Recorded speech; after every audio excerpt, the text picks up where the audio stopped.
Good day, everyone. Welcome to another Marshall Forest Conversations video. I'm here today with my good friend Logan Wildred, and my name is Stephen Parkus.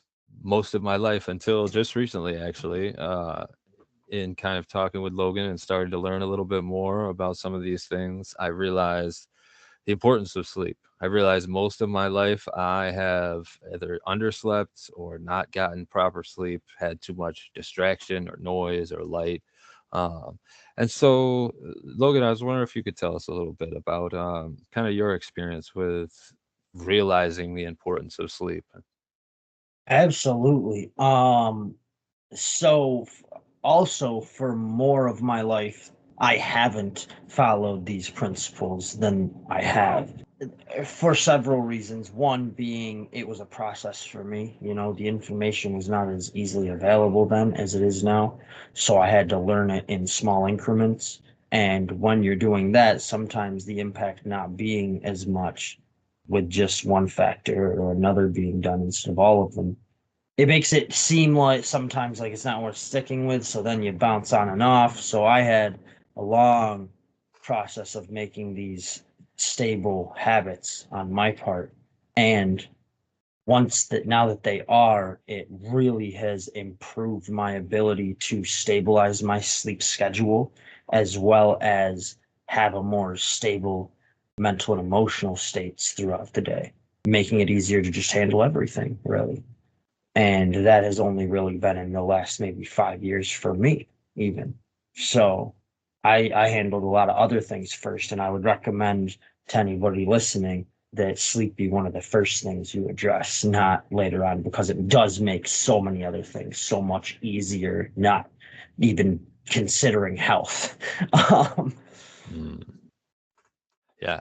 And so I heard you mention a few of kind of what I would call the benefits of sleep or the detriments of sleep, kind of cognition and physical feeling and so on. And so I know you have a upcoming blog post that's going to be out soon about this, but maybe could you just give us a little overview about some of the benefits about sleep, maybe the reasons why it's so important? Absolutely. So, without getting into any kind of scientific studies or anything, in just my personal experience, the benefits have been, and detriments, but the benefits first have been that it makes my emotional stability far greater. I have PTSD, depression, anxiety, things of that nature, and it really mitigates a lot of it. Doesn't mean I don't have to deal with it still, but it makes it a lot easier to deal with those things. And then on top of that, staying productive in your day, it helps you in- be better focused throughout. It helps improve your energy levels. And then, of course, you put those two together and you're just more productive throughout your day. So there's some generals for you. As far as detriments, the exact opposite is true for all of those, and anything happens really that disrupts my sleep. And as you can find in the post, I talk about setting a whole routine for it.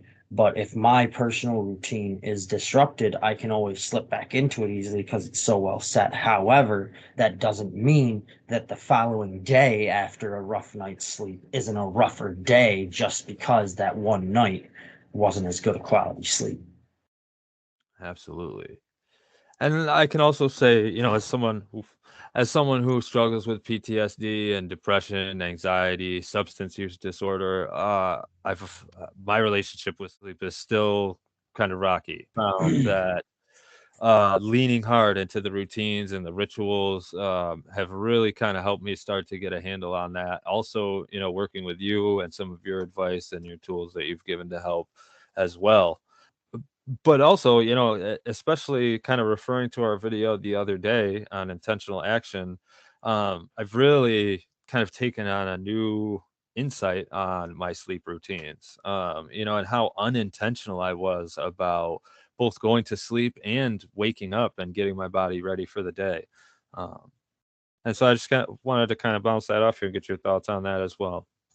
Well, especially for people with the diagnoses like the ones we deal with, our nervous system is on a higher gear, if you will, Hmm. on just a regular basis because of things.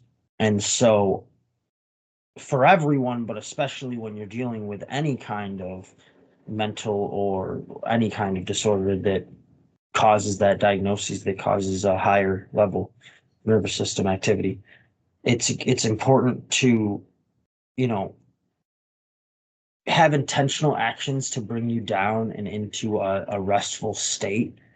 And one of the best and permanent things you can do for that is the consistency.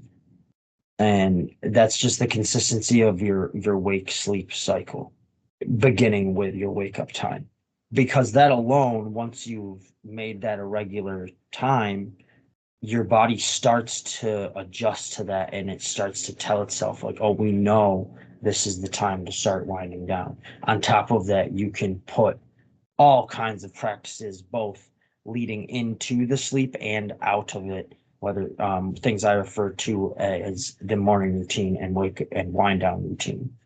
But those help to bring us in and out of an energized and relaxed state Hmm. for sleep. Absolutely. And I mean, I could speak as someone who, for years and years, would wake up feeling, just drowsy and unrested and like I haven't slept at all. And it's really only just recently that I've started waking feeling refreshed. And so, I could speak from personal experience as well that, this is one of the kind of foundational building blocks that we can stand on as we start to grow into our health and fitness journey. Absolutely. Okay, so yeah, let's kind of switch gears now and talk a little bit about stress. And, again, as a person with, multiple diagnosis, emotional dysregulation is heavy. Stress is difficult to deal with, and I often try and suppress it or think my way out of it. And so if we could just kind of get a little bit of a more learned opinion on some of these things, I would greatly appreciate it.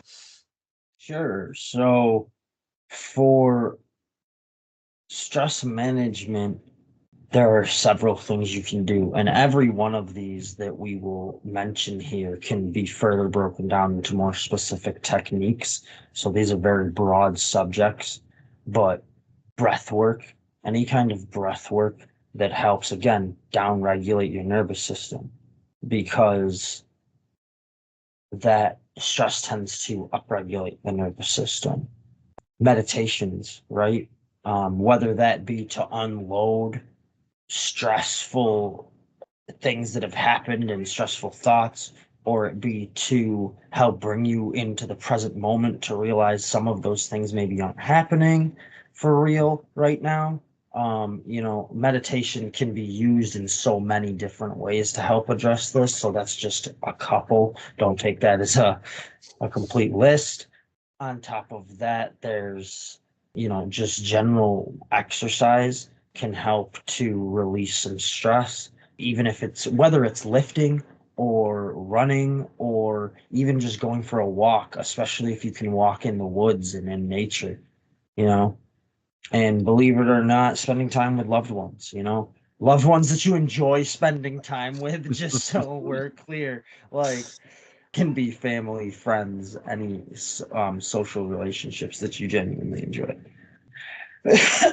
All of these things can help with it, as well as doing things you enjoy, right? Making time for things you enjoy to like because you have to actually be able to get into it. It can't just be like I'm doing this thing I enjoy, but I'm spending the whole time thinking about this other thing. Set some time aside to actually focus on the thing you enjoy doing. That can help as well, which can be on as simple as that sounds. It can be one of the harder ones when you some really difficult times are going on. Absolutely. So yeah, those are some a whole list of different things that we could, of course, break every one of those down much further and go into. Absolutely. Yeah. And I mean, I think stress is one of those topics that everybody can relate to. So I'm sure we'll talk more on it in the future. But yeah, I think Absolutely. that's And please, people, let us know if you'd like to hear about any one of those in particular. We'd love to hear from you. absolutely. Always love to get comments from our followers and those on their own health and wellness journeys. So yeah, we're always open door. Welcome to comment or give any feedback necessary. And all right. So as we wind down our conversation here, just like to name drop Logan's blog on themarshallforest.com. And as always, we are doing our best to put out meaningful content in the realm of health and wellness. Wishing you progress on your path and health throughout your day. We'll see you soon. Thank you.